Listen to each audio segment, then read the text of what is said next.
los gobiernos de coalición que aquí en el Estado de México se legislaron a propuesta del PRD para poder ir en la coalición, ¿quién mejor para hablar de los gobiernos de coalición que al primero que le escuché yo hablar de que frente a un presidencialismo hacía falta co-gobernar? Manlio Fabio Beltrones. Fuimos compañeros en la 62 legislatura que coordinaba Silvano, que coordinaba Manlio y que coordinaba Luis Alberto Villarreal. Y debemos decir con orgullo, porque de pronto se nos olvida, que esa fue la legislatura del Pacto por México. Hoy denostado, pretendido defenestrarlo, pero que es el cimiento legislativo y constitucional que nos tiene hoy a flote con instituciones democráticas frente a un gobierno que no quisiera que hubiera contrapesos.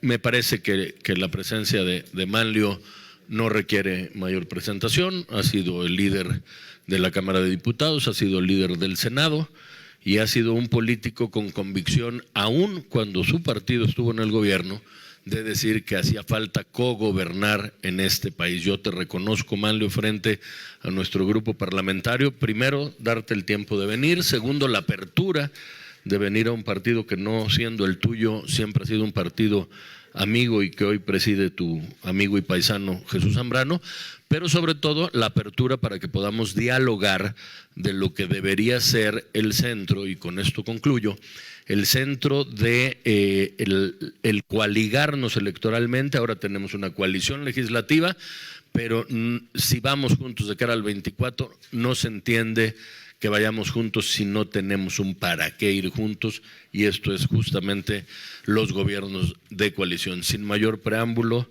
le cedo el uso de la palabra a mi querido amigo Manlio Fabio Beltrones para hablar justamente de este tema que es de sumo interés para los y los diputados del PRD en la Cámara de Diputados, que por cierto, junto con el PRI y el PAN, hemos sido el dique democrático que ha podido detener modificaciones constitucionales, que de no estar vigente esta coalición, pues quién sabe en dónde estarían hoy nuestras instituciones, no solo democráticas, sino de la República. Adelante, mi estimado Manlio.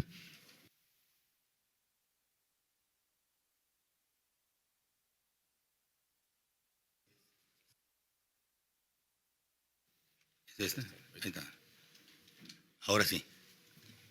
Muchas gracias, Luis, y primero quiero agradecerles esta oportunidad y hablarles del contexto de por qué se lleva a cabo la invitación que generosamente suscribió también mi amigo Jesús Zambrano, mi amigo y paisano, y saludar a todos y cada uno de ustedes. Todos de una u otra manera hemos llegado a coincidir tanto en batallas políticas, partidarias, en competencia o en alianzas, pero no hemos dejado de suscribir el que tengamos juntos una tarea común después de que esas batallas han sido superadas. Quiero de manera muy rápida y sucinta decir el contexto de por qué estoy aquí, adicionalmente de la generosidad del Partido de la Revolución Democrática. En una charla previa que mantuvimos con distintos compañeros y en especial con Luis y con Jesús, nos hemos concentrado mucho en el asunto de ver las conveniencias e inconveniencias del tema de las alianzas y las coaliciones electorales. Y al estar conversando sobre ellas, viene a nuestra memoria buena parte de la razón de las mismas. Y empezamos, como bien lo relataba hace un momento el diputado Cházaro, a platicar de esos esfuerzos que en un contexto aparentemente difícil, distinto, extraño, para el 2014, febrero del 2014, dentro de esto que se dio a llamar como Pacto por México, que fue un gran esfuerzo de partidos políticos por construir aunque no los relataban así, un gobierno de coalición después de las elecciones, se da la modificación que en cierto momento pareció pasar desapercibida de una reforma electoral, una de las 10 últimas reformas electorales que han transformado en buena parte la vida política y partidaria electoral de México, en la que valdría la pena recuperar la memoria.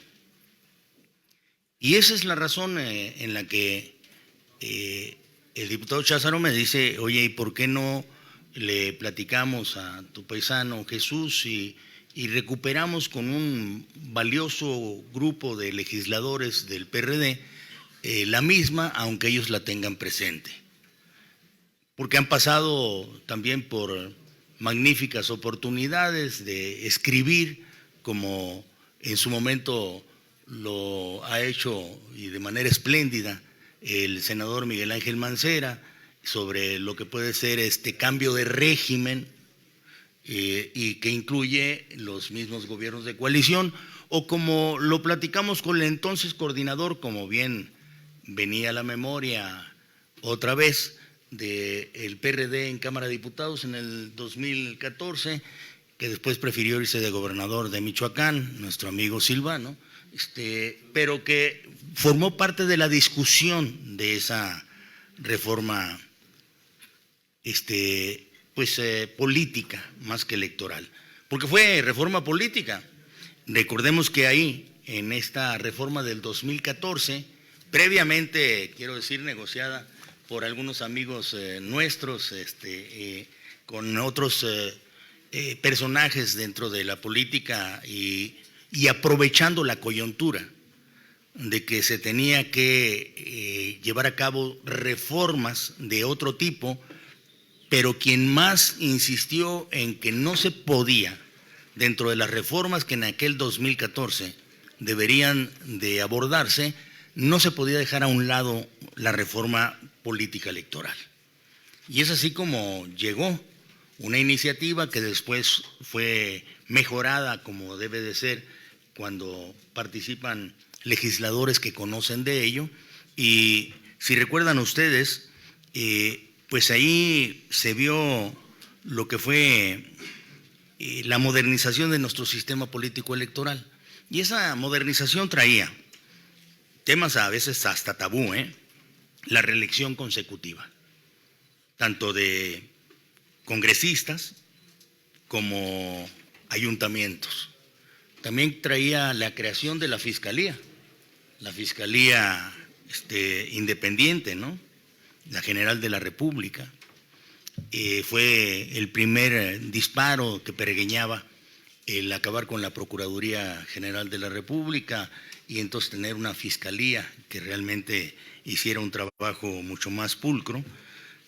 Las candidaturas independientes, porque recuerden que en aquellos momentos, no es como hoy, se prefiguraba de que las candidaturas independientes deberían de ser la salida lateral a la participación en los partidos políticos. Hoy poca gente se acuerda de las candidaturas independientes porque no fueron lo que se pretendía que llegaran a ser. Quizá llegaron a brillar en algunos espacios de la política en los estados, pero concluyeron que era sumamente difícil el que una candidatura independiente, por ejemplo, a la presidencia de la República, como la que tuvo Margarita, pudiera triunfar si no venía acompañado de candidatos al Senado, candidatos al Congreso, candidatos a los gobiernos de los estados, candidatos a los ayuntamientos y que se acompañaran posiblemente para la gobernabilidad futura. Lo que sí hacen los partidos políticos y sobre todo hacen las coaliciones, pero las coaliciones cuando se transforman de electorales a coaliciones de gobierno. También en ese momento, si ustedes recordarán, se habló de manera muy seria sobre el tema de la paridad de género, que era obligatoria y general. Ese fue un gran avance que se dio en febrero del 2014. Quiero relatar por qué es febrero del 2014 una reforma político-electoral sumamente ambiciosa, ¿no? Transformamos el sistema electoral mexicano, de ahí surgió el INE, sustituyendo al IFE. y con unas nuevas atribuciones, esas que hoy se le quieren regatear. Estas que quieren cambiarlas vienen de esta última transformación en donde estuvimos varios de nosotros pues atentos a la legislación en esa materia. Y cómo vimos en esa sustitución del Instituto Federal Electoral al Instituto Nacional Electoral la fortaleza de el ámbito federal vigilando lo que sucedía en los estados. Pero eso ya es historia. Pero si estamos hablando de historia y dije que son 10 grandes reformas, pues entonces algunos de nosotros, no todos ustedes, habríamos de recordar cómo desde 1977 viene una de las primeras de ellas. 77 fue el día cuando se promulgó. En el 76 fue la razón. Y la razón del 76 es de que pues se fue a la competencia, reñida competencia electoral, un candidato presidencial, José López Portillo, sin ningún contrincante enfrente. Bueno, sí tenía, el del Partido Comunista, que no tenía registro. Valentín Campa, y no tenía registro. Creo que consiguió el 94% de la votación en aquel momento. No, el otro 6 yo no sé por qué no lo sacó, porque era candidato único. Pero pues esto ya venía señalando las enormes deficiencias del partido único y de no tener contrapesos en el poder, y entonces la forma unipersonal de gobernar que invita a los excesos. Mentes sumamente brillantes de aquel momento y las exigencias de la oposición, pues empezaron a generar los primeros acercamientos, y ahí es donde surgen los diputados de partido. Ahí es como viene a hacerse la apertura para el registro de otros partidos políticos, su participación. El umbral, creo, Jesús, era del 1.5 para la participación. Fue una gran reforma, obligada, casi por la pena, la vergüenza de que aun cuando tengamos alguna referencia distinta, pero nos estábamos pareciendo, aunque no éramos iguales, a lo que podía ser el sistema de partidos y del partido único de la Unión de Repúblicas Socialistas y Soviéticas. No había mucha diferencia, aunque desde el gobierno se intentaba decir otra cosa. Pero esa reforma tuvo su razón de ser, como me salto 2, 3 más que se vivieron, sobre todo la del 87, fue buena, aunque estaba ahí al frente alguna otra persona queriéndola negociar, y donde surge la misma Comisión Federal Electoral supuestamente mejorada. Pero llegamos a la del 88 y otra reforma sumamente obligada. Obligada por las circunstancias también.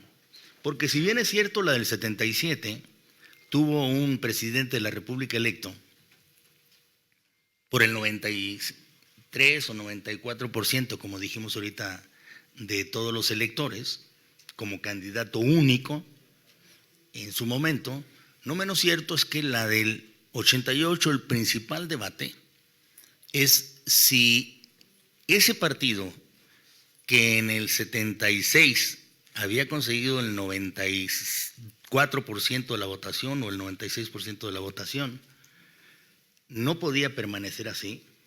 Después del 88, la legitimidad parecía que estaba sobre si se conseguían el 50% o no de los votos.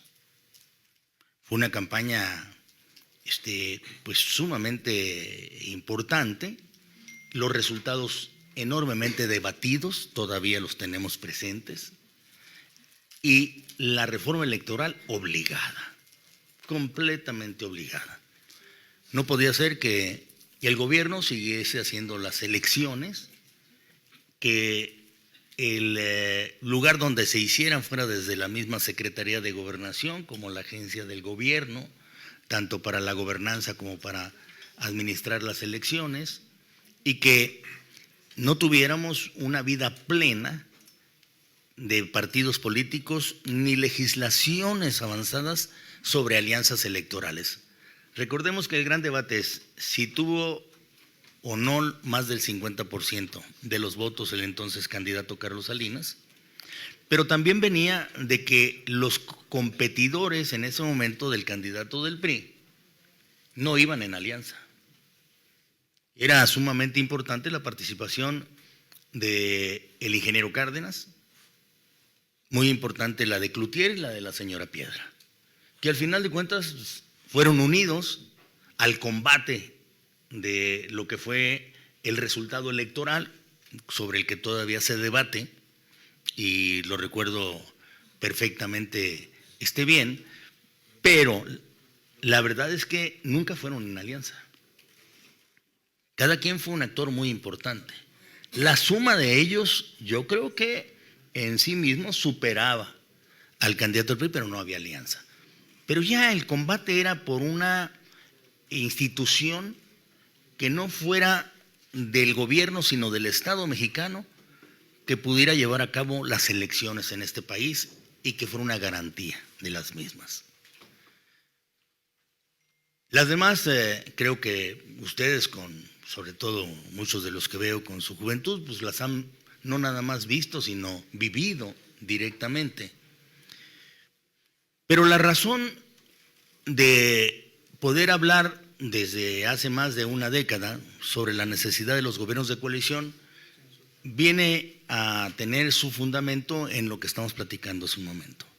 De una elección en el 76, con el 94% del resultado para un solo partido, pasamos a una elección siguiente, después de la reforma que se hizo con Reyes Heroles, a 1982, donde todavía el candidato, no obstante la crisis económica que había, el candidato del PRI obtuvo cerca del 70% de los votos, Miguel de la Madrid. Luego fuimos a una elección como la de Carlos Salinas, en donde se dice que tuvo un triunfo por el 50% más 0.5, 50.5 es lo que está a debate. Del 96 o 94% al 70%, al 50.5, 50.6. Luego viene la elección de Ernesto Zedillo, que viene en sustitución de nuestro amigo Luis Donaldo Colosio, que fue cobardemente asesinado, y Ernesto tiene 42%. Ojo, ya no se habló de legitimidad por los números. Antes se decía no es legítimo porque no tiene el 50%. No podrá gobernar porque por primera vez vemos un presidente que tiene 42%, menos del 50%.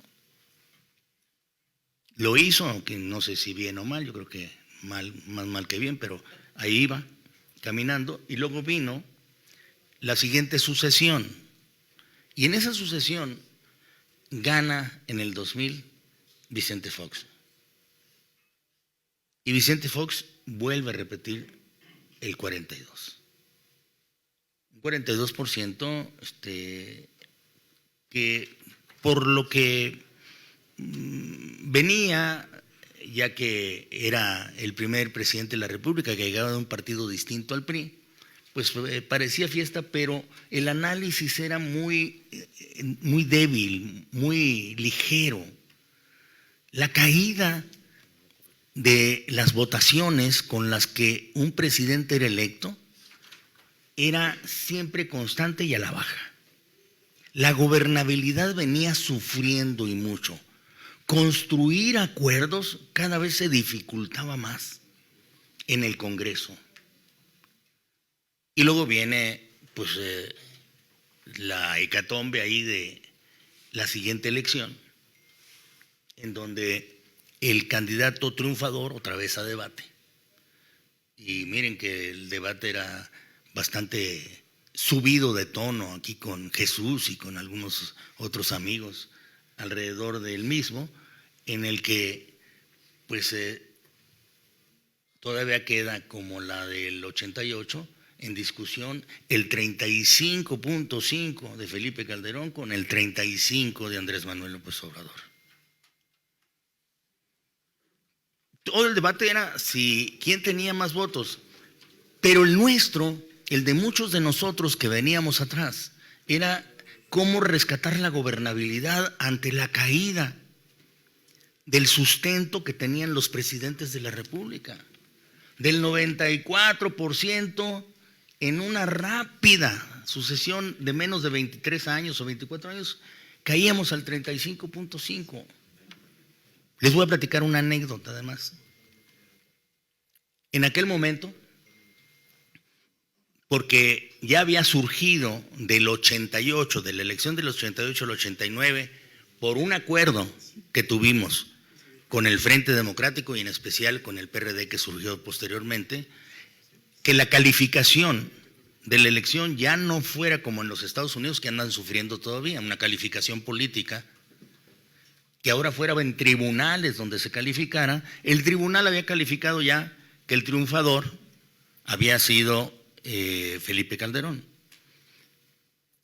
Felipe Calderón habló al PRI para conseguir una reunión y en una rápida reunión, esta es una anécdota que comparto, hizo un planteamiento oferta y dijo: oigan, sé que esto es muy difícil. La verdad es que tengo que confesar que yo por mucho tiempo sonreía cuando decían que había un partido revolucionario institucional. ¿Cómo es eso de revolucionario institucional? Ahora entiendo la parte de lo institucional. Están respetando lo que dijo el tribunal. Bueno, entonces yo quiero hacer un gobierno de coalición, ojo, porque de eso ahorita me va a reclamar Luis que teníamos que hablar, pero yo tenía que hacer el proemio. Sí, me va a decir, pues ¿cómo? Es a veces no entender, y por eso quiero llegar a la materia. ¿Un gobierno de coalición? ¿Cómo qué posiciones les gustaría ocupar en el PRI? De ahí yo lo digo con toda transparencia, de los que estábamos, que no éramos muchos, éramos 3 o 4, el presidente del PRI en ese momento, Mariano Palacios Alcocer, con una actitud muy transparente y lúcida, le dijo: oigan, le deseamos primero mucha suerte. Ya lo calificó el tribunal. México necesita esa tranquilidad que todos estamos esperando, pero no le podemos aceptar ninguna posición. ¿Por qué? Porque aquí no está legislado que pueda haber gobiernos de coalición. Esto parecería como aceptar algunos premios por nada. Legisle sobre gobiernos de coalición, como lo ha mantenido, y ahí hizo el referente de la insistencia que tenía el entonces senador Beltrones. Dice: legisle sobre ello, y si legisla y nos invita, nos sentamos a platicar. De lo contrario, esto no va a funcionar. Salimos de ahí, él nombró a los que quiso, a final de cuentas creo que agradecido lo llevó a cabo, y seguimos trabajando sobre construir una legislación sobre gobiernos de coalición, más allá de las ocurrencias que podrían ser de cómo gobernar. Ya había surgido una, recuerden ustedes, con Ernesto Zedillo, cuando cede la Procuraduría General de la República. La anécdota es que se le ofrece primero a Diego Fernández, y Diego dice: yo no quiero, pero pues aquí traigo un amigo, por cierto, casualmente, Antonio Lozano, pues entonces con él se hace el gobierno de coalición. Pues no era un gobierno de coalición, era más bien un acercamiento ocurrente a poder hacer plural lo que son los gobiernos. Por eso nos dedicamos y mucho a decir: hay que llevarlo a la Constitución. Y quiero hacer el reconocimiento de cómo en el Pacto por México se le puso esmero y se tradujo con un cambio constitucional que ya existe. Que falta reglamentar. Decía hace un momento que hay magnífico documento, de verdad, y perdón por repetirlo, del senador Miguel Ángel Mancera sobre este cambio de régimen, en donde aborda perfectamente bien el tema de la reglamentación que podría esperarse a la modificación constitucional para darle vida a los gobiernos de coalición, que yo recomiendo. El prólogo también está bien, ¿eh? Sí, yo lo hice, pero el prólogo ya se lo leen después, ¿no? Pero el punto es que ustedes están en la posición del análisis alrededor de la futura gobernabilidad. Los partidos políticos siguen insistiendo, en coaliciones electorales. Y ese es su trabajo, hablar de las alianzas. Pero los legisladores deberían de estar en la ruta de cómo se transforman las coaliciones electorales en coaliciones de gobierno. Y voy al punto también de conveniencia.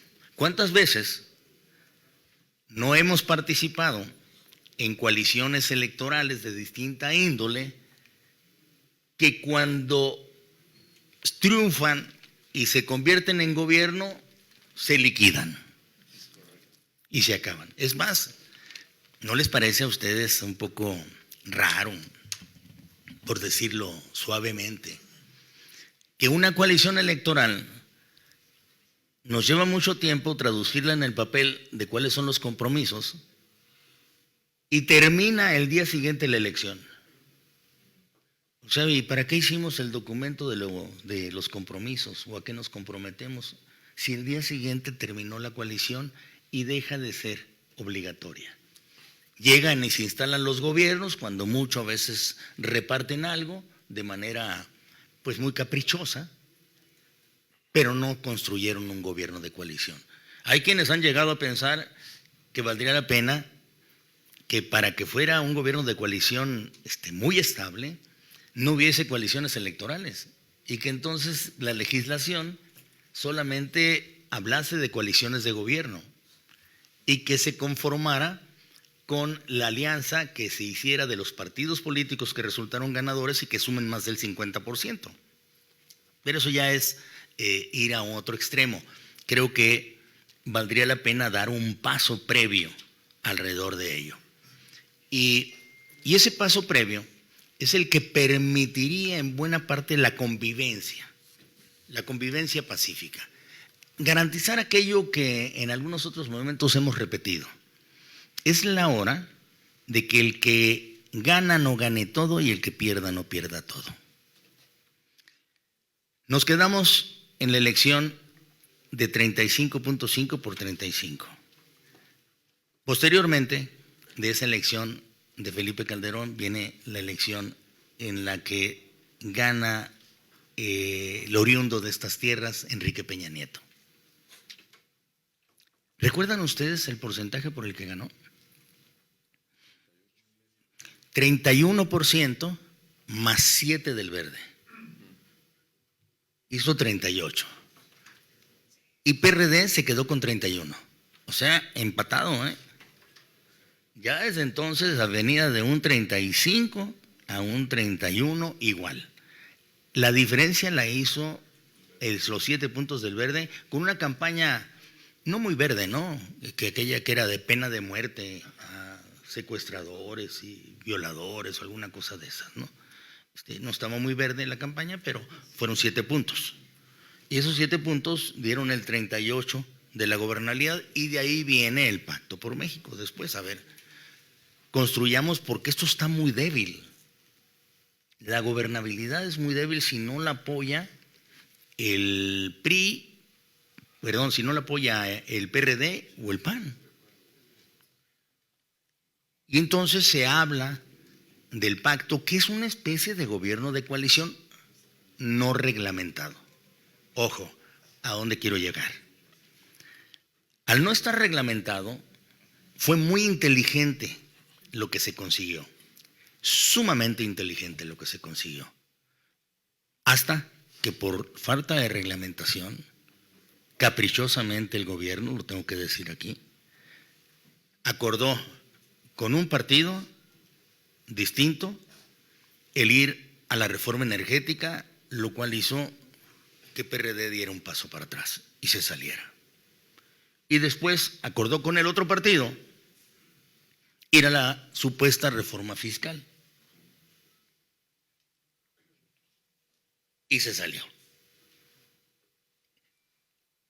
Al final, ya no hubo pacto y todo lo avanzado, como bien decía Cházaro hace un momento, lo bien avanzado empezó a retroceder.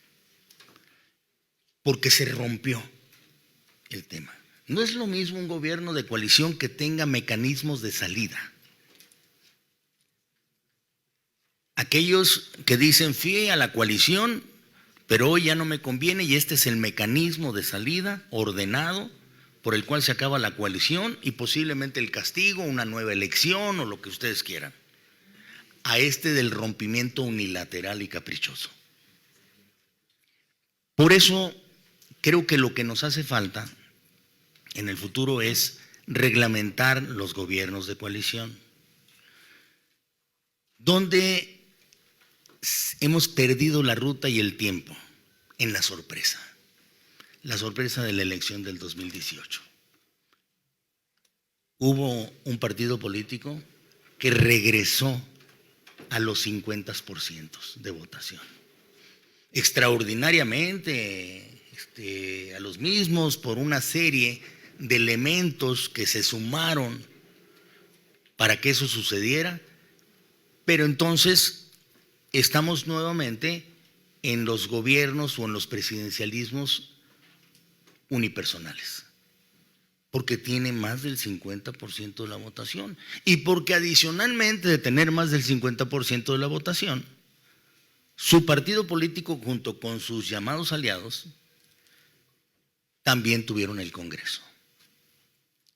Se acabó la magia y la necesidad de hablar de gobiernos de coalición en ese momento, ¿sí?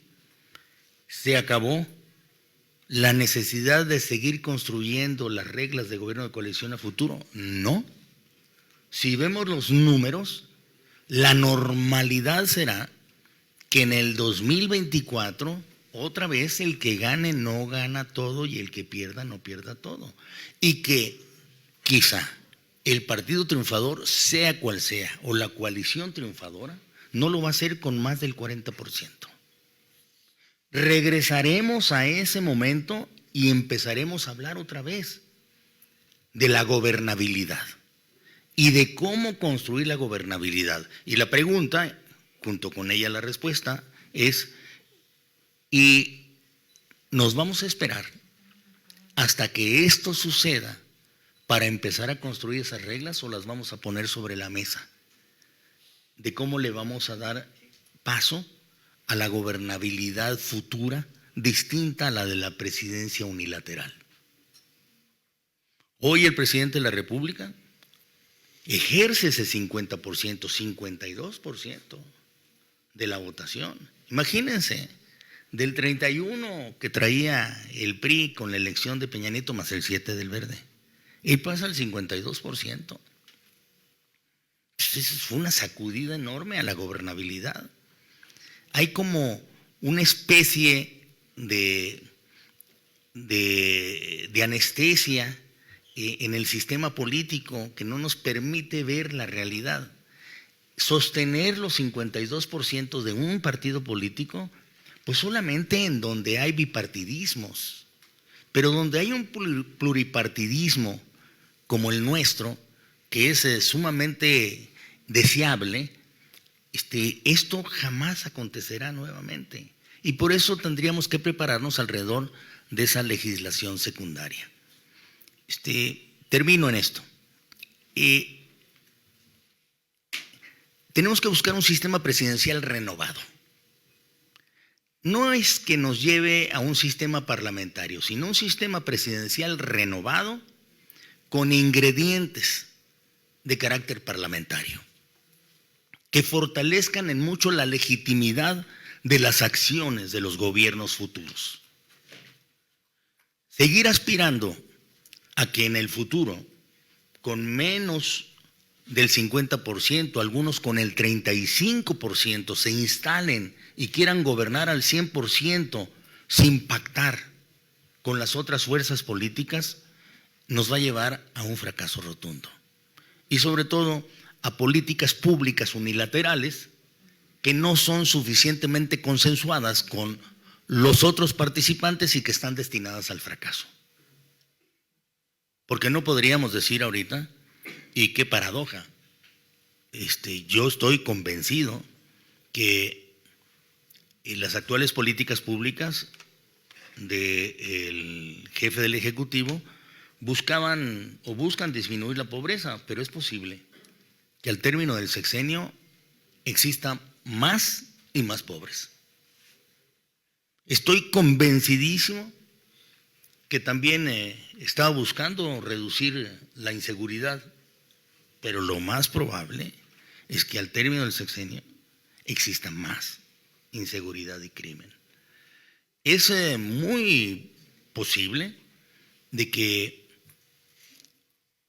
las actuales políticas del gobierno, los deseos del gobierno era que los ricos fueran menos ricos, pero lo más probable es que al terminar el sexenio, los ricos que conoció sean mucho más ricos. Y si no, pues véanlos entrar a Palacio Nacional constantemente. Y que es muy probable que el deseo legítimo, honesto del actual gobierno era de tener una clase media mucho más fuerte, pues la clase media va a estar más reducida y pequeña. Políticas unilaterales, que si se hubiesen compartido es posible, se hubieran alcanzado mejor los objetivos. Sé que han sido momentos difíciles, pero ¿qué gobierno no los tiene? Si hoy fue la pandemia, en otros momentos debe haber sido alguna otra circunstancia. Y por eso es que con enorme respeto y agradecimiento, yo, tanto a su coordinador como a su dirigente partidario y obviamente a ustedes, a cada uno de ustedes, yo los invitaría a que le diéramos una nueva vuelta a la pertinencia de reglamentar el 89 constitucional, de hacerlo con oportunidad. No es muy difícil, es simplemente poner ya las reglas con claridad, aun cuando quienes legislaron en su momento esto, que fuimos buena parte de nosotros con su confianza, lo pusimos que eso se podía convenir, se podía establecer en el convenio que se registre en su momento ante el órgano electoral. Pero recuerden que las coaliciones electorales terminan el día siguiente de la elección, entonces se acaban los compromisos. Y si te vi no me acuerdo, dice el ganador, y el perdedor dice, pues entonces no se cumplió con la palabra, y estamos nuevamente sujetos a ver quién cumple con lo que dijo y quién no. No es lo mismo acordar con reglas claras desde el principio a confiar en la memoria del triunfador. Siempre el triunfador pierde un poco de memoria, si no es que mucho, y después se encariña mucho con la antigua forma de gobernar. Y cuando uno quiere legislar, dice sí, pero no para mi gobierno, ponlo para el futuro gobierno. Y entonces se tiene que esperar 6 años. Y no les estoy hablando de lo que me imagino, sino de lo que he vivido. Cuando uno no acuerda con ellos antes estos temas, y no nada más los pacta verbalmente, sino los pone en la legislación, después se tendrán que esperar 6 años. Y creo que México no tiene por qué esperar tanto tiempo. México ya ha esperado mucho. La distorsión vino por ese ejercicio en el 2018, que nadie podría haber esperado que un solo partido político consiguiera por sí solo y con un candidato más del 50% de la votación. Pero eso difícilmente se va a mantener. Yo creo que hay algunos candidatos y momentos que son incunables, no se vuelven a repetir. Y lo que sucedió en el 18 estoy seguro que es uno de ellos. Y nosotros estamos pensando en el 2024. Pero perdón, de eso yo que sé, solamente les agradezco mucho que en esta oportunidad me escuchen sobre esta previsión e intentaré seguir hablando con algunos otros amigos de lo mismo para que adicionalmente de las coaliciones electorales insistamos en reglamentar las coaliciones de gobierno y hacerlas efectivas. Muchas gracias y estoy a su disposición, a sus órdenes. Estoy seguro que pude haber dejado más dudas de las que pensaba, pero estoy intentando, y si así lo quieren, el poderlas resolver, si es lo que ustedes quieren. Gracias.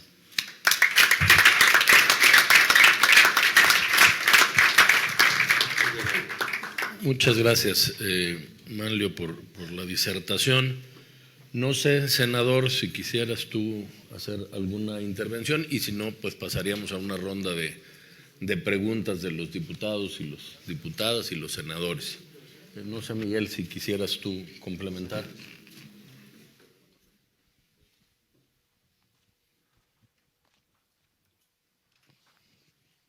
Muchas gracias, gracias, coordinador. Pues, primero, felicitar a Manlio, Fabio Beltrones, por supuesto que la presencia aquí de él es muy importante en este trabajo, en esta tarea que encabeza el PRD con la propuesta de los gobiernos de coalición. Y como él bien lo decía, muchas veces se confunde. Yo he podido estar ahora en diversos estados y platicando sobre todo en las universidades y no se tiene clara esta diferenciación. Muchos chavos piensan todavía cuando se habla de gobierno de coalición en la coalición electoral y piensan que está solamente limitado a eso, es decir, que los partidos se están uniendo para ganar y ya después pues quién sabe qué vaya a pasar. Entonces hay que platicar mucho más de esto con la gente, compañeras y compañeros de PRD. Hay que explicarles, así como lo explicó ahora, cuáles son los fines, de qué se trata y la diferenciación. La propia Suprema Corte, en la reciente resolución que resuelve la acción de inconstitucionalidad planteada por Morena respecto de gobiernos de coalición, hace primero esta diferenciación entre la coalición electoral y el gobierno de coalición. Y la verdad es que el impulso que le está dando el PRD al gobierno de coalición debe de encontrar frutos y debe de probarse la efectividad del gobierno de coalición en el terreno de los hechos. Y hay dos documentos fundamentales, como bien lo ha explicado don Malifabio: el convenio y el programa, es decir, el programa de gobierno. Y en el convenio y en el programa de gobierno debe de quedar clarísimo qué es lo que va a desarrollar y qué es lo que va a hacer la fuerza política que está participando en ese gobierno de coalición. Hay una figura más que es el jefe de gabinete, que algunos sí están de acuerdo, hay otras propuestas que no. Yo creo que sí debe de haber ese jefe de gabinete, y ese jefe de gabinete debe de ser de una fuerza política distinta a la que ganó él en la contienda electoral, es decir, con la mayor votación. Debe ser de una fuerza distinta. Y ese jefe de gabinete hace las veces de una vicepresidencia, porque es el enlace entre ejecutivo y legislativo. Y aquí de lo que se trata es de un presidencialismo acotado, como se platicó en aquella propuesta de la reforma de Estado en el año 2000, en donde, por cierto, en los trabajos propios para este tema participó Porfirio Muñoz Ledo. Fue uno de los que están en ese documento, un libro medio complicado de conseguir, pero ya lo conseguimos, y la verdad es que es esto. Hablar de presidencialismo acotado es ir en contra de lo que vino plasmando la Constitución del 17, que buscó fortalecer al presidencialismo de manera muy consistente y que solo había dejado algunos espacios para los controles parlamentarios. Hoy hay más controles parlamentarios, sí, todavía están tenues, pero el gobierno de coalición puede ser un ejemplo muy importante. Hemos venido repitiendo, querido líder, que desde los ejercicios, por ejemplo, de Aguascalientes, el compromiso fue gobierno de coalición, Durango, el compromiso fue gobierno de coalición, pero ahora hay que verlo en los hechos, ¿no? Si está presentes los compromisos, si están los convenios y si está el programa de gobierno como gobierno de coalición. Y pues ahora que hagamos la segunda edición lo vamos a comprometer para que vuelva a ampliar el prólogo. Muchas gracias. Gracias, Miguel. Roxana.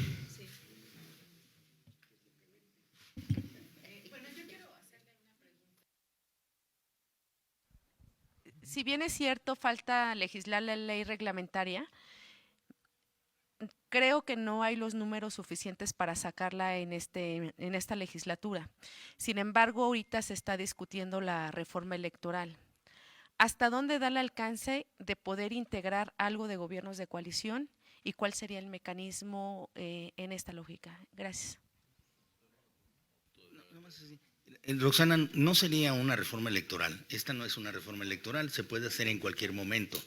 No necesariamente, incluso se tiene el momento de entre la elección prohibida para hacer una reforma electoral, como para poder llevar a cabo una legislación de esta naturaleza, porque no se considera una reforma electoral, es un tema para una buena gobernanza.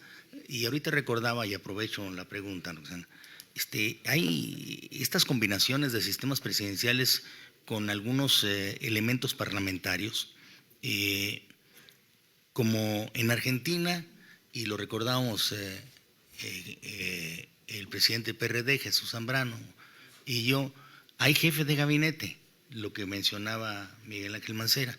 Es un elemento parlamentario que fortalece al sistema presidencial y siempre es de otro partido político. Hay un elemento parlamentario en Uruguay que es la revocación de mandato, ¿no? Perdóname,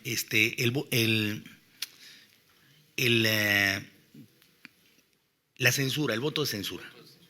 El voto de censura en Uruguay les ha servido muchísimo para equilibrar al presidencialismo en ese momento. No dejan de ser regímenes presidenciales, sino que tienen elementos parlamentarios. Es como el de los Estados Unidos, un régimen presidencial que tiene ratificación del gabinete completa, para cuidar que no se cuelen pues algunas gentes a instituciones importantes, imagínense Pemex, CFE, que llegaran ahí gente que no sepa del mismo asunto, pues tendría que pasar mejor por una ratificación. Órganos tan importantes de la gobernanza, creo que merecen una ratificación porque se está comprometiendo al gobierno.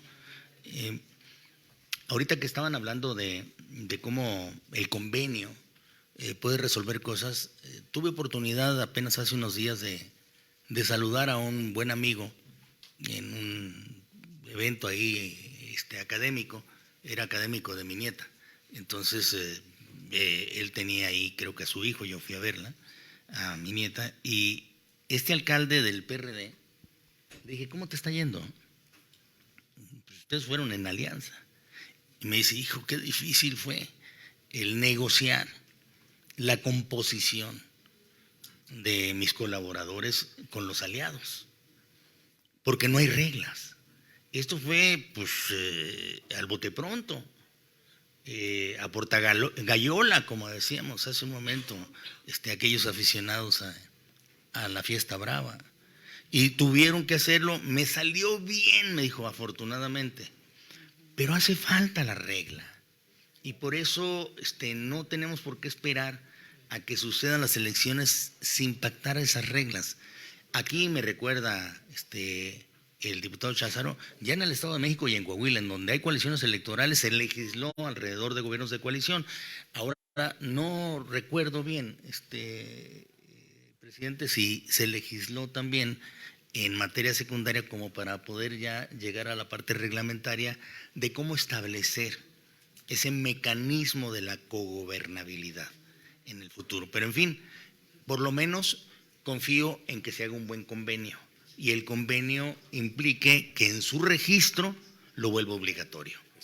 Esa parte sería fundamental.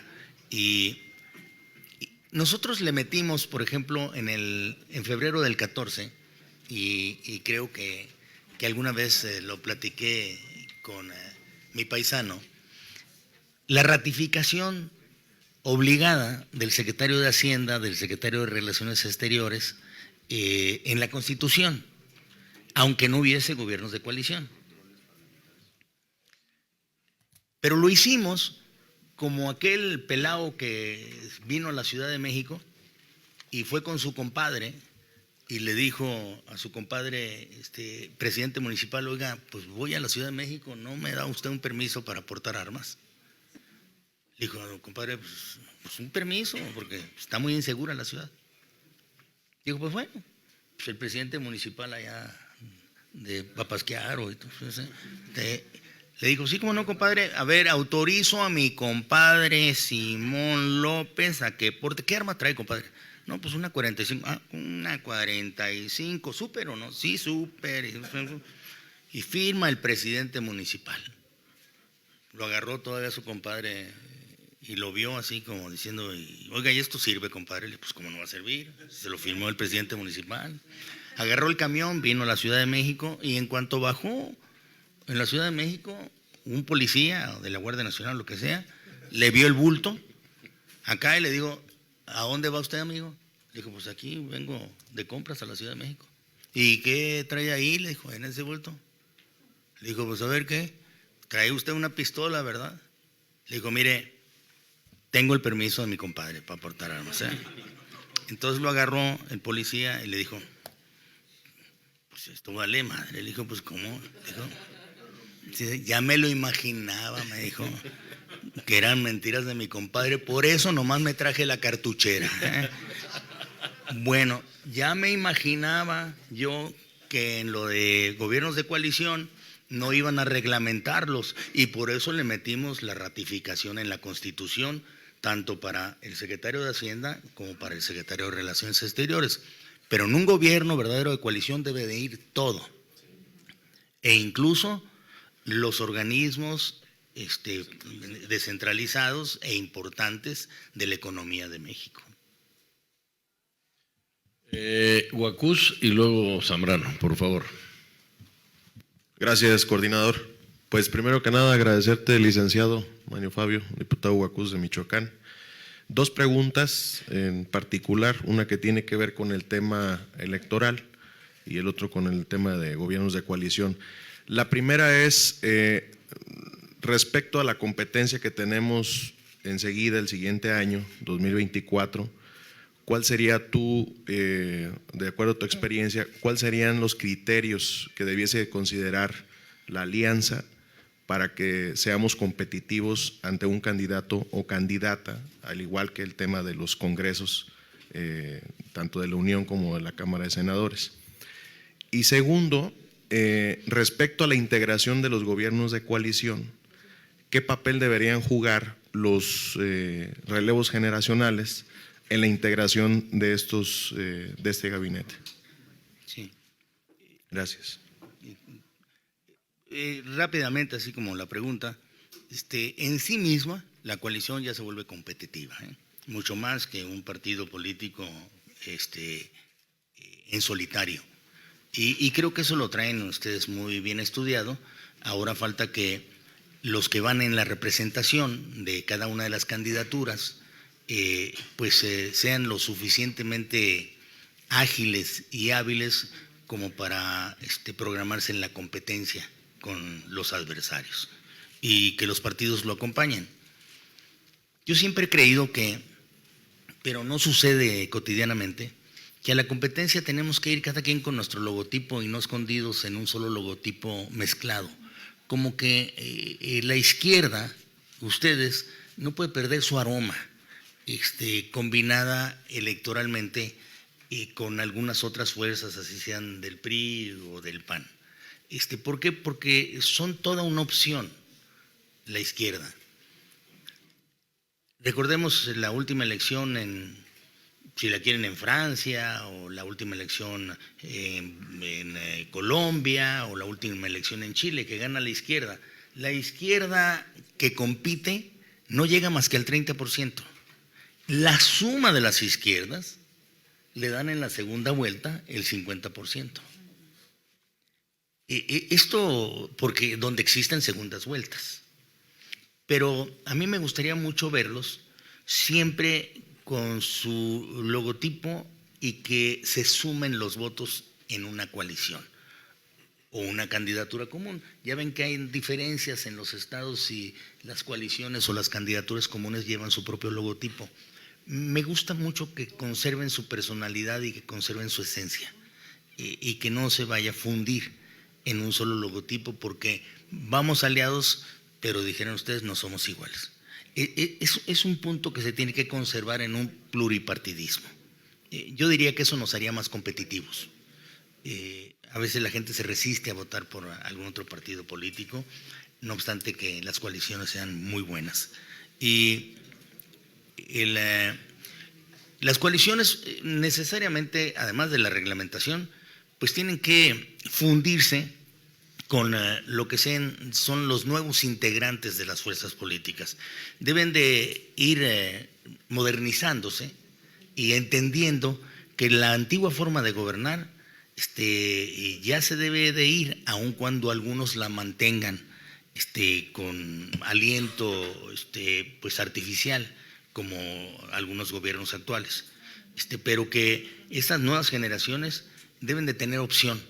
Y la opción es, yo creo que los gobiernos de coalición, enseñarles sobre ello. Zambrano, por favor. Gracias, coordinador.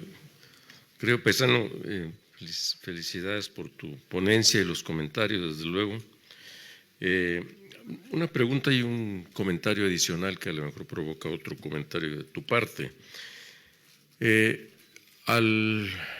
Adicional al hacer obligatorio el convenio de coalición, que se inscriba también como un asunto de el convenio de coalición de gobierno, se entiende también por lo que has dicho, aunque ahorita no lo quedó explícito, que tiene por fuerza que incorporar los compromisos de un programa esencial de gobierno, para traducirlo también como programa mismo de gobierno de coalición, por una parte. Por la otra, una pregunta que ha estado sobre un asunto que ha estado recurrentemente planteándose en las distintas discusiones que hemos tenido cuando hemos abordado estos temas entre partidos políticos, lo de la segunda vuelta presidencial. ¿Hasta dónde es compatible y hasta dónde convendría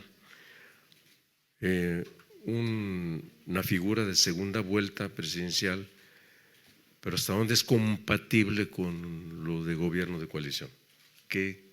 ¿Cómo lo verías? ¿Cuál sería tu punto de vista al respecto?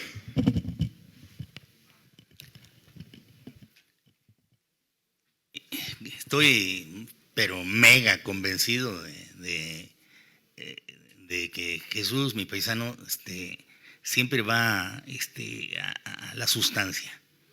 Y por eso un convenio no es tan suficiente como la reglamentación. Sí tenemos que ir a la reglamentación. Por ejemplo, una reglamentación volvería obligatoria la ratificación de todos los miembros del gabinete.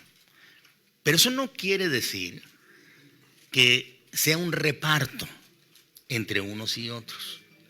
Ni cuates ni cuotas, dijimos alguna vez. Tienen que ser profesionales.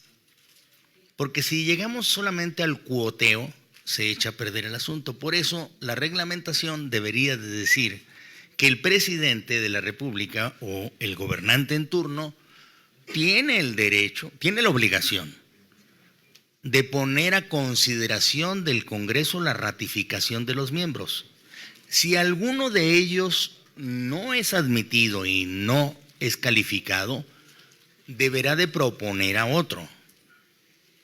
Si ese tampoco es ratificado, queda en libertad de proponer un tercero libremente.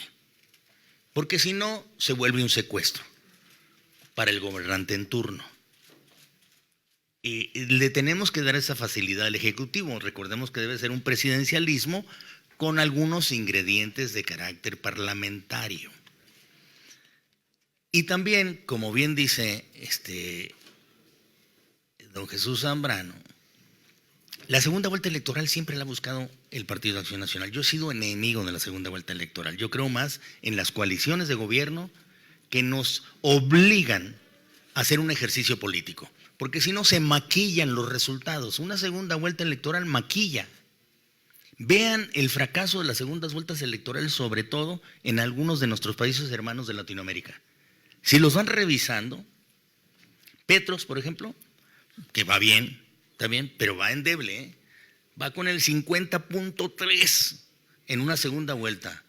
No se la hizo de mayor cuento el contrincante de la ultraderecha, un empresario, porque dijo, pues yo me voy a dedicar mejor a seguir ganando dinero, y se fue, ¿no? Pero llegó con un 50.3 las izquierdas, ¿eh? No sucedió algo distinto con Boric allá. No sucedió tampoco algo diferente, pero son más maduras en ellas en Francia.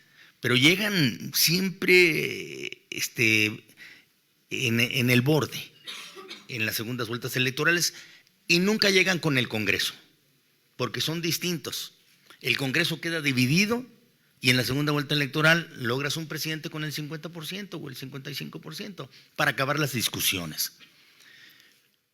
No obstante lo anterior, como bien lo pregunta, y voy a llegar al punto, yo sí metería en una negociación, paisano, la segunda vuelta electoral, pero solo como castigo a aquel gobernante que no sepa construir la coalición.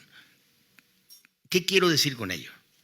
La primera opción es, tú llegaste con 35% de los votos, tienes obligación a buscarte un aliado del 15% para hacer el 50%, un aliado en el Congreso que te dé ese 15% para hacer tu gobernabilidad.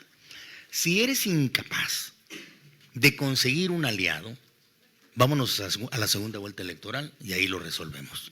Pero fue por incapacidad política, no porque sea un instrumento recomendable en primera instancia. No sé si me da a entender, pero esa sería la opción que sumaría también al Partido Acción Nacional, porque ellos sí son muy dedicados a buscar la solución de la gobernabilidad en la segunda vuelta. No, la solución de la gobernabilidad para un pluripartidismo como el nuestro debe ser el gobierno de coalición, pero si somos incapaces, la segunda vuelta y se acabó la discusión. Porque sí es necesario tener gobiernos legitimados con más del 50% de la gobernabilidad. Yo creo que el actual presidente está gobernando unipersonalmente y muy a su estilo, porque tiene su 52% bien ganado y lo está ejerciendo. No sé, a veces no estoy de acuerdo con muchas de sus cosas, o muchos de nosotros no podemos estar de acuerdo, pero tuvo el 52%. Pero el próximo o la próxima presidenta de este país, estoy seguro que si no tiene el 50% no tiene por qué gobernar unipersonalmente, tiene que ser un gobierno compartido. Gracias. Me ha pedido la palabra Héctor, luego Silvano y luego la diputada Edna, por favor.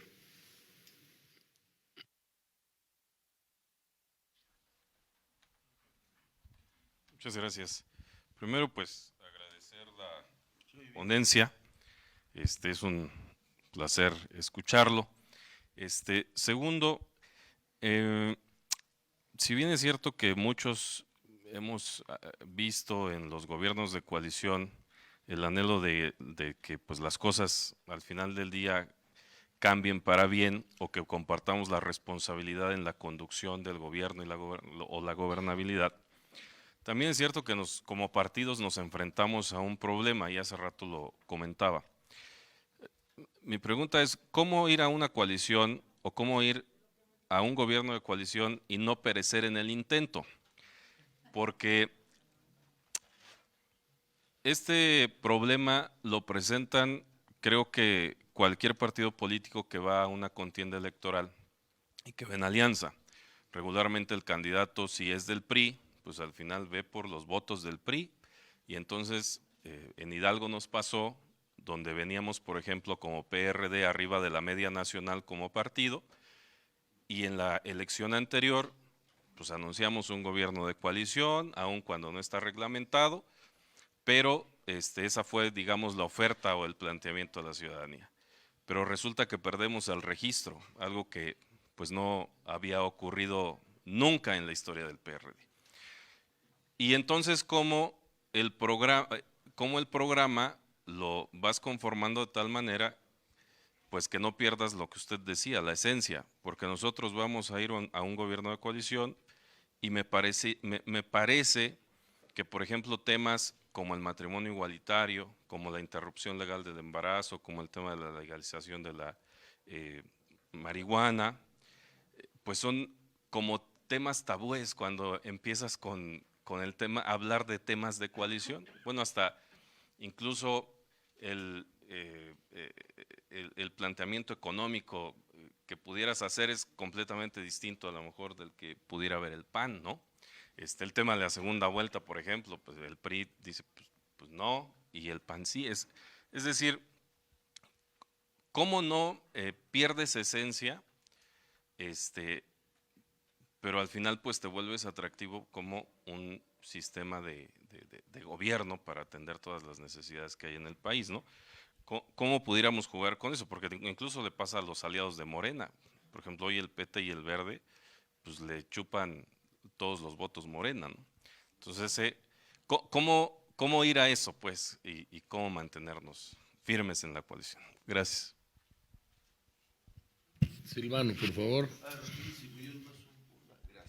Querido amigo, qué gusto saludarte de nuevo y felicidades por tu ponencia, por este tema tan importante. Yo estoy convencido, coincido plenamente contigo en este planteamiento. Solamente, ¿por qué el tema del régimen no parlamentario, semiparlamentario? Yo creo que necesitamos, además de esta figura de los gobiernos de coalición reglamentada y demás, para la gobernabilidad y todo lo que ya se ha dicho aquí, pero el otro tema son los controles al presidente. Es decir, porque aún con ese 52%, 53% con el que llegó el actual presidente, pues no puede, no es un cheque en blanco, no puede hacer lo que le dé su gana. Digo, para empezar, el uso de los recursos públicos, no puede haber un uso patrimonialista de la hacienda pública como lo vemos hoy, entre otras cosas. Entonces, yo creo que el otro paso de la mano de los gobiernos de coalición debiera ser transitar hacia un régimen donde haya más controles al presidente, aunque no cambiemos de régimen presidencialista, digamos, pero ¿cómo lo controlas? Porque se van con el mecate, güey le va pa'l monte y no hay poder humano que diga, espérese, cómo hay equilibrios en los temas, ¿no? Entonces, pregunta nada más para no abusar del tiempo. Gracias. La diputada Edna y luego el senador Macedo, por favor.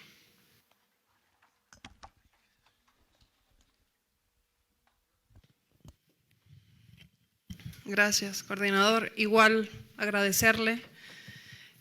Muy rápido también, primero su opinión sobre elecciones primarias para que de ahí salga candidata o candidato presidencial, y la segunda, en esta pues ya como tradición de algunos países europeos o la mayoría de la Unión Europea, algún caso de éxito de estos gobiernos de coalición que deberíamos voltear a ver como país.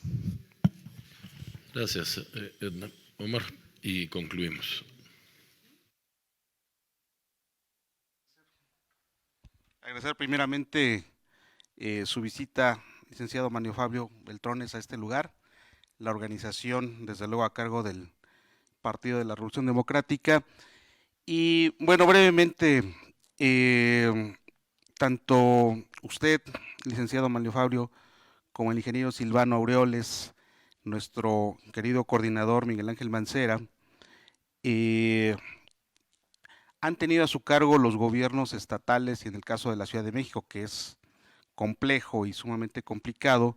¿Tendrán alguna experiencia en sus gobiernos que hubiese sido algún matiz o esbozo de este gobierno de coalición?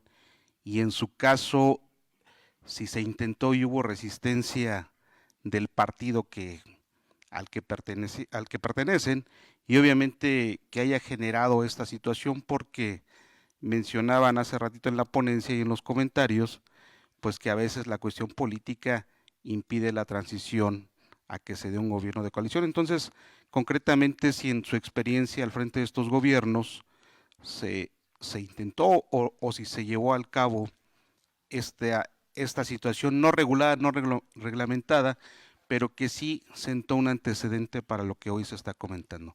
Muchas gracias.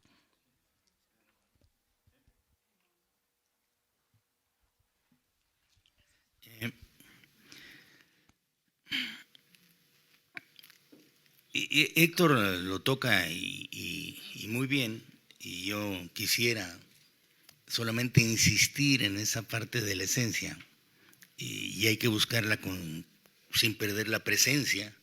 Entonces, ¿cómo fundirse sin confundirse?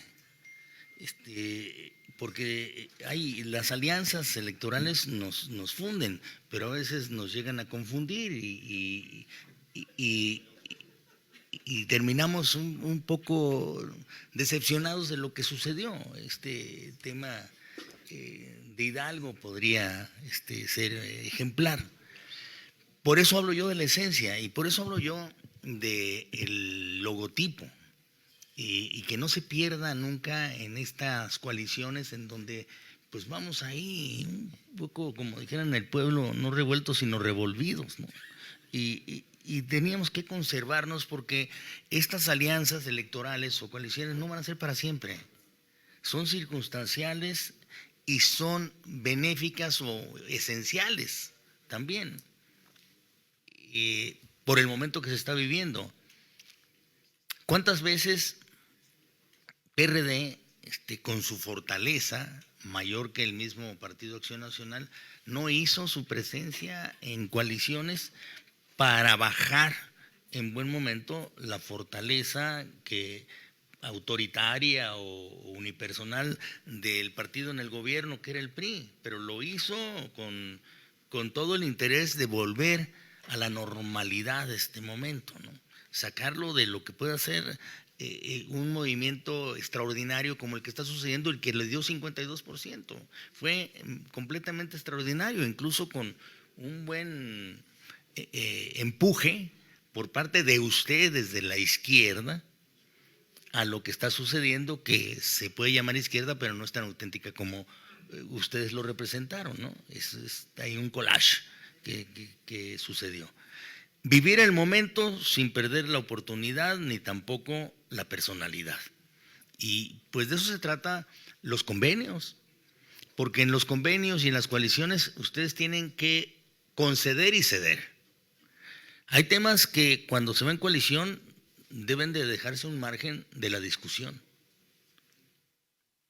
Tú mencionaste algunos de ellos, pues cómo mantener un criterio tan diferente en una coalición sobre asuntos a veces religiosos o muy dogmáticos como los que tienen algunos de los otros aliados. Pues lo que hay que hacer es dejarlos a un lado. ¿Por qué? Porque se tiene que ceder. Como también en los gobiernos de coalición se tienen que ceder. Hay temas que tienen que postergarse en beneficio de la gobernabilidad. No es que pensemos lo mismo, sino que queremos cambiar las cosas. Y es un discurso que tiene que mantenerse. Difícil a veces de decírselos a algunos de nuestros seguidores, pero sucede, ¿no? También le pasa a algunos otros que llegan en esa parte fundirse confundiendo. Ya es un trabajo muy de los liderazgos políticos, sin perder las simpatías por las coaliciones electorales, ser muy claros en cuáles son las posiciones ideológicas de cada quien. Cortés no quita hilo valiente, ¿no? Y Silvano pues lo ha vivido y lo pone sobre la mesa, aunque sabe perfectamente bien la respuesta. Controles ahorita, y él ha sido parte de los controles también a otros gobiernos, y él ha tenido los controles, aunque en ocasiones la fortaleza del PRD en Michoacán en tu gobierno, un buen gobierno, también te hizo no tener los controles que hoy se están solicitando hacia otros espacios de gobernanza. El tema que es que las coaliciones son control. Las coaliciones son las que invitan a mantener a raya a los gobiernos unipersonales. La vocación democrática tuya, Silvano, lo digo con toda limpieza, te autocontiene, pero la autocontención ya no es suficiente. Se necesitan controles externos. Y uno de los controles que en buena parte algunos diseñaron en las reglamentarias, es que las posiciones, por ejemplo, como lo mencionaba, creo que fue mi paisano Zambrano, las posiciones específicas como la Secretaría de la Función Pública, no queda en manos del mismo partido político que propuso el candidato. Esto es importante que incluso se pusiera en la regla, como también que se escogieran una o dos más. No quiere decir que ustedes digan quién, sino que no sea del mismo partido político. Y entonces ahí se van equilibrando en buena parte las gobernanzas. Y sí se necesita mucho equilibrio y control.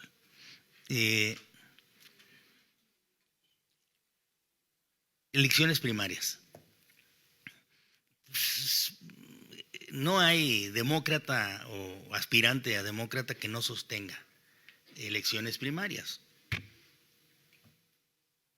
Ustedes han sido, sobre todo PRD, muy auténtico en ello. Las han llevado hasta en las dirigencias. Alguna vez hasta se quedaron quebrados por hacer una elección interna de un dirigente que les duró como 4 meses. Pero al final de cuentas, ¿cómo le invirtieron ahí? No sé si ya terminaron de pagar, pero hace poquito, sí.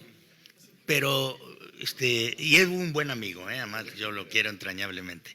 Pero sí, a veces nuestra aspiración democrática tiene que irse conteniendo, sobre todo con pragmatismo, hacia lo que puede ser la selección de los candidatos. Algún día yo pensé que era prudente, y casi lo logro, de verdad que casi lo logro, en que tuviéramos un doble voto simultáneo, que lo he platicado en distintas ocasiones con Jesús.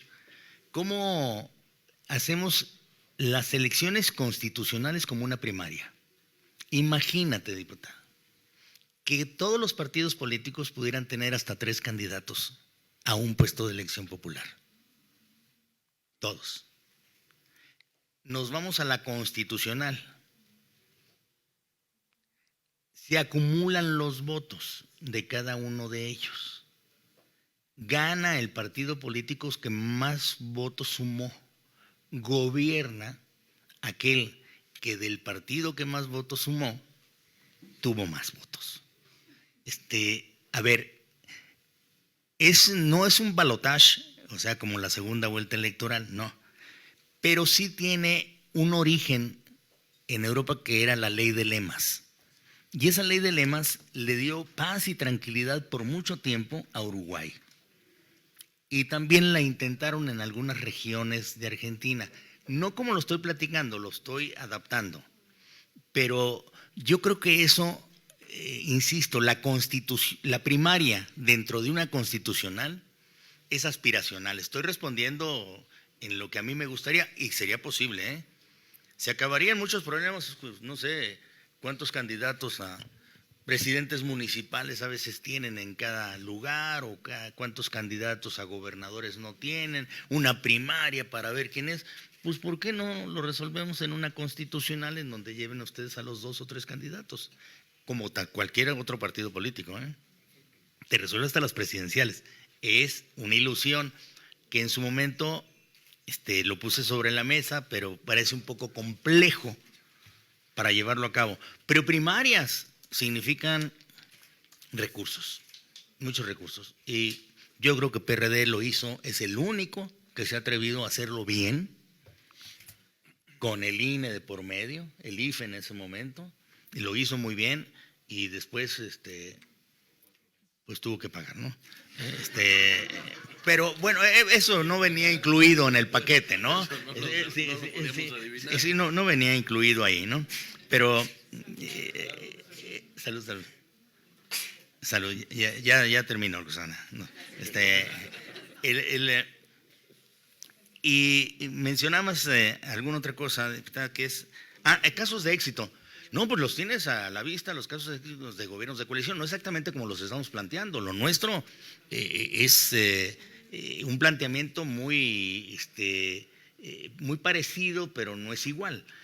Pero Alemania tiene una historia de éxito completo en el tema. Dinamarca tiene historias de éxito, pero mayúsculos. Uruguay tiene una historia de éxito democrático, sobre todo es el único que ha permanecido con una esencia democrática durante mucho tiempo en América. España tiene mecanismos de control. Italia, todos los días quitan al primer ministro y no pasa nada, ¿eh?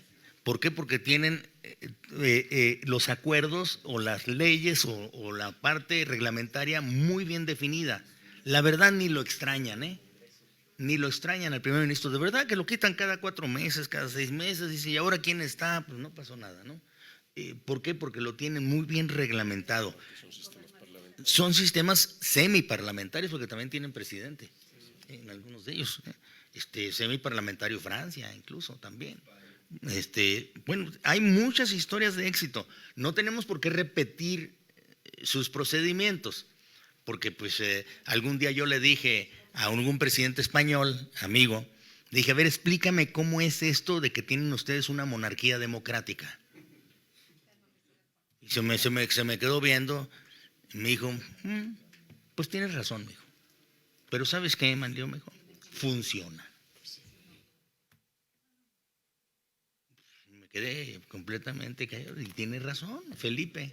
Me dijo, sí, funciona. Felipe el español, ¿eh? No, sí, y eso es lo que tenemos que buscar, que funcione. Y para eso somos muy imaginativos. Rapidísimo. En el 77 fue tan importante la reforma que permitió que no siguiéramos con la secuela de gobierno. Yo y mi paisano éramos muy jóvenes, pero que no siguiéramos con esa secuela de un gobierno que combatía las insurgencias internas, en donde participaba bastante bien mi paisano. Cuando se abre el Congreso a la pluralidad, a las oposiciones, aunque fuera con mecanismos que no eran muy democráticos, pero eran necesarios y esenciales, los gritos de la calle pasaron al Congreso. Las luchas cuerpo a cuerpo se dieron en el combate, en el Congreso, por la búsqueda de mejores espacios. Y aquellos que habían resuelto, ahí tú sabes mejor de eso, paisano, tomar las armas, dijeron, y ahora tomamos el discurso y vamos a la acción. Bueno, pero se abrieron las puertas. Y pocos confiaban en eso. Las resistencias que hubo, a propósito del gobierno y de muchos del gobierno de aquel tiempo, fueron mayúsculas, ¿eh? ¿Cómo que le van a dar el registro al Partido Comunista? Pues se lo dieron, el registro al Partido Comunista. Y no pasó nada. Bueno, sí pasó. Se pacificó. Se empezó a moderar el tema, las oportunidades, se abrieron las puertas, pero hubo unas resistencias, senador, no te imaginas de qué tamaño, y las discusiones hacia dónde nos llevaron, ¿eh? Esas resistencias siempre van a aparecer cuando se trata de cambiar algo para que funcione mejor, pero yo creo que no le debemos de tener miedo. Por el contrario, si ustedes son revolucionarios democráticos, yo creo que lo que tienen que hacer es plantear nuevas formas de gobierno, porque las actuales, que son heredadas, no están funcionando. Sobre todo, ya no son heredadas, sino recicladas. Y los reciclamientos como que no funcionan mucho.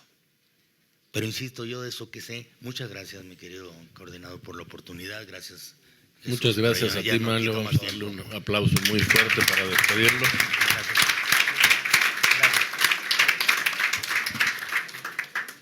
Pues lo acompañamos.